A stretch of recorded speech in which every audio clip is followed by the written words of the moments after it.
नागपूरच्या कंपनीची 11,200 metric ton LPG असलेली 2 जहाजं हॉर्मुझच्या सामुद्रधुनीमध्ये अडकलेली आहेत। कॉन्फिडन्स पेट्रोलियम या कंपनीने भाड्याने घेतलेली ही जहाजं होती। गेल्या 15 दिवसांपासून 2 जहाजं हॉर्मुझच्या सामुद्रधुनीमध्ये अडकलेली आहेत।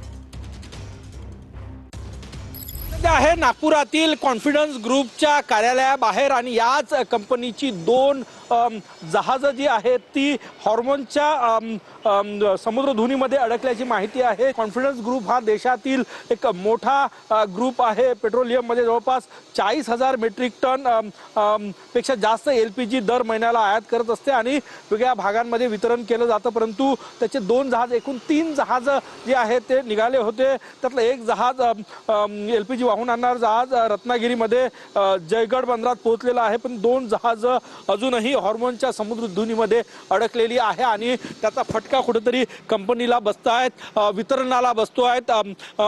गो गॅस च्या माध्यमातून एलपीजीचं वितरण जे आहे ते कॉन्फिडन्स ग्रुप करत असतो, परंतु या कंपनीचे 2 जहाज हॉर्मोनच्या समुद्रधुनीमध्ये जी एलपीजी घेऊन येत होते ती अडकलेली आहेत। कॅमेरामॅन सचिन सयामसह गजानन उमाटे, TV9 मराठी, नागपूर।